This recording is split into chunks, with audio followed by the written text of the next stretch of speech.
Maybe one of the benefits of me talking to you today is that you'll see that maybe not everything is true that you've heard about me. On the morning of April 19, 1995, a decorated Gulf War combat vet blew up the federal building in Oklahoma City using a truck bomb that he didn't build in a Ryder truck that he didn't rent with the help of a passenger who didn't exist. Having just gotten away with the largest act of terrorism on U.S. soil to date, the Fort Bragg-trained Special Forces Sheep Drip Dropout blended in with the crowd by making his getaway in a car without a license plate and was immediately pulled over. The ATF was the supposed target of the attack, but luckily all of their agents were out of the office that morning. Later that day, the president boldly declared, "We will find the people who did this. And when we do, justice will be swift, certain, and severe." Except for John Doe number 2. John Doe number 2. John Doe number 2.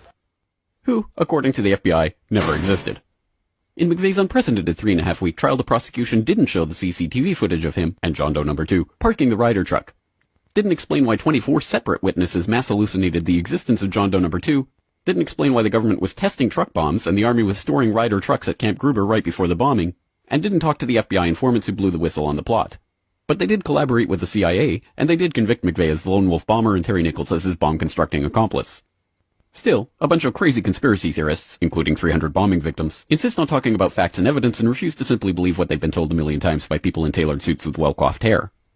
They quote the U.S. Army Brigadier General and the FBI crime lab whistleblower and the inventor of the neutron bomb who point out the physical impossibility that the Ryder truck bomb did the damage to the building, but that doesn't matter because if there were other bombs in the building that day, we would have heard about them.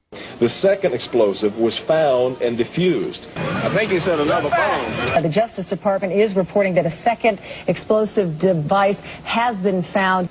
They then found a third device, which was also larger than the first. And I see another bomb truck going, so apparently they're going to try to get out that third bomb.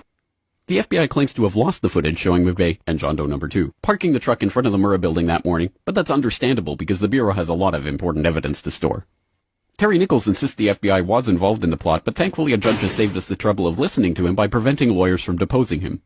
There was a bomb squad truck parked across the street 2 hours before the blast, but that just shows the authorities were prepared for anything.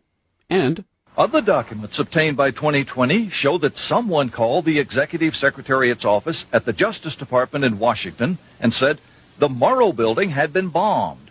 But this was 24 minutes before the blast. But that just shows the public was unusually vigilant that morning. Also, apparently, before the bombing, Governor Frank Keating's brother, Mark, had been working on a novel about a terrorist bombing in Oklahoma City. Stranger still, one of the characters in the novel was named Thomas McVeigh. But that's probably just a coincidence. McVeigh wrote a letter to his sister where he admitted to being a secret Special Forces operative, and he complained to friends of the pain in his ass from an Army-implanted microchip, but that's crazy because if he didn't actually leave the Army in 1991, there would be proof of that. McVeigh was not executed on May 16, 2001 as scheduled because the FBI had failed to turn over thousands of pages of evidence to McVeigh's defense attorneys. But the execution went ahead on June 11th. In a highly unusual and secret agreement, no autopsy was performed. One witness said he was still breathing, and the prison officials admitted his hearse was a decoy. Then, the case was officially closed. And if you question any part of this story, you are a paranoid, wingnut, birther, truther, tenther, prepper, conspiracy loon who'd bring up any of these points ever again. Ever. This message has been brought to you by the friends of the FBI, ATF, DOJ, CIA, SPLC, MSM, and the U.S. Army. And remember, ignorance is strength.